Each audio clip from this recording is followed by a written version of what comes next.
Hello, and welcome to What's Going On in the World. In our first episode, we looked at the Bretton Woods system and how that became the norm after the Second World War, but it only lasted until 1971 when the Americans closed the gold window and refused to pay the gold. So now we're on a floating system, but now we're going to go back and again into history and grasp a hold of another thread. And we're going to pull that into the present, and we're going to knit it together with the one that we previously spoke about. For this thread, we have to go back to the early 1950s, to the country of Iran. Now, Iran had a Shah, but he was a bit like a constitutional monarch at the time, because they also had a parliament and a democracy. And the prime minister who came to power in 1951 was a man by the name of Mohammad Mossadegh, and he was an Iranian nationalist. His raison d'etre was to do everything possible for the Iranian people and the Iranian nation. He nationalized the oil industry, which was a huge shock to Britain, especially because they dominated the oil industry in Iran at that time. But it was also a shock to America because this, again, was the time of the Cold War. And when they heard nationalist and noises in that direction, the Americans always seemed to think communist. And they were afraid that Iran, being a country bordering the Soviet Union, would become communist. So in the year 1953, the Americans, along with the British, through the CIA, organized a coup against the democratic government of Mohammad Mossadegh. And they threw him out of office, and they installed the Shah as the supreme ruler in Iran, and he basically was a dictator. That was Reza Pahlavi, who styled himself the Shah of Iran. Now, the Iranians, of course, were very, very upset about this, but there was not a lot they could do about it, not initially. But they turned to their religious leaders because they were the only opposition force in the country. And after some time, when the Shah became extremely unpopular because he tried to bring the country into the 20th century and upset a lot of people by doing so, especially the religious leaders, eventually a revolution, and a Muslim-led revolution, was instigated, and they threw him out. And this is the time when the Ayatollah Khomeini took over power in Iran. Some of you who are old enough will remember this. You might also remember that during that revolution, some Iranian students invaded the American embassy and took about 42 Americans hostage. This, of course, was an outrageous infraction of the diplomatic code, and this was considered to be a low blow. But the Iranians did it for a real good reason, and that is because they wanted to stop another American coup against their revolution. And they took these Americans hostage in order to prevent it.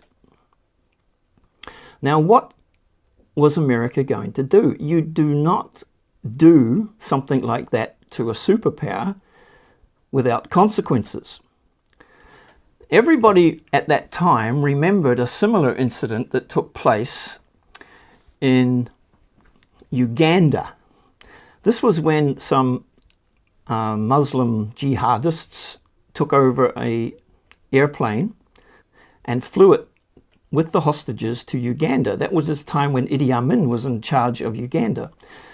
And the Israelis organized a rescue effort, and they managed to fly all the way down to Uganda, rescue their people, and brought them safely home.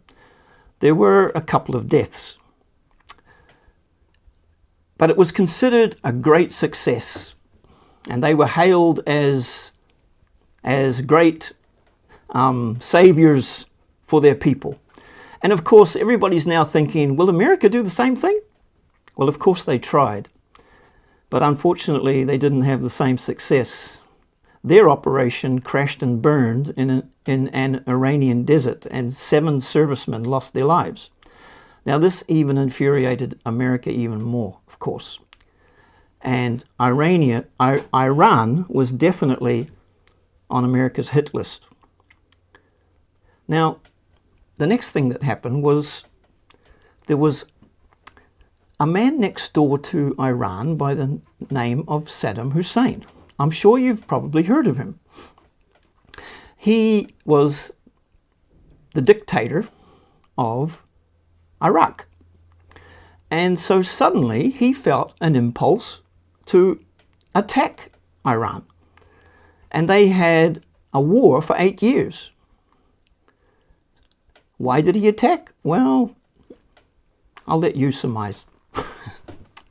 So they had a war for 8 years, and it was a war of attrition on both sides. Neither of them really was able to defeat the other. But the interesting thing is, America supplied weapons to both sides.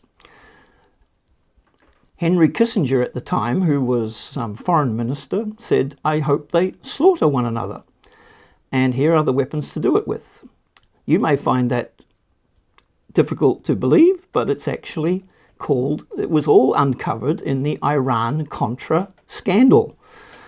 Hopefully some of you are old enough to remember that. Now, when that war was over, it eventually did come to an end.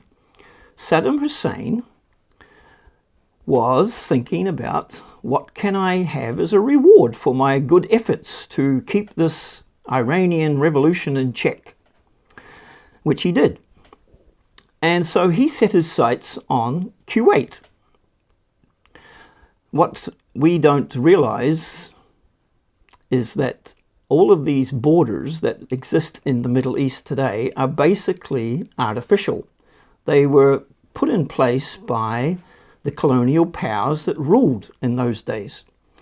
And Iraq always considered that Kuwait was really part of Iraq and not a separate country. So Saddam Hussein decided that I've been such a good boy in helping the Americans out that I'm sure they won't mind if I just go down to Kuwait and take it back. And he did. He invaded. And I'm sure you know, we're getting into much more modern history now. I'm sure you know that America organized a coalition of the willing against him and kicked him out. And so Saddam Hussein is feeling quite humiliated and perhaps even betrayed. Not only did they kick him out of Kuwait and destroy most of his army in the process, they also put sanctions upon his country, very severe sanctions. And the United Nations calculated that as a result of those sanctions, at least 500,000 children died because they couldn't get medical supplies and other things that were necessary for the Iraqi health system. Now, Barbara, I forget her name, but she was a journalist for 60 Minutes. She interviewed the state secretary at the time. Her name was Madeleine Albright. We have heard that 500,000 children have died. I mean, that's more children than died in Hiroshima. And you know, is the price worth it? I think this is a very hard choice, but we think the price is worth it. 500,000 deaths. So you can see that Saddam Hussein must have been feeling very aggrieved. And he must have been thinking, what can I do to get back at these Americans for what they've done to me. And what he did was one of the most amazing things. What he did was he attacked America in the most vulnerable place where they could ever be attacked. He did something which nobody else in the world dared to do. What did he do? What did he attack? We'll talk about that in the next episode of What is Going On in the World. Thank you for watching, thank you for listening, and we'll see you next time.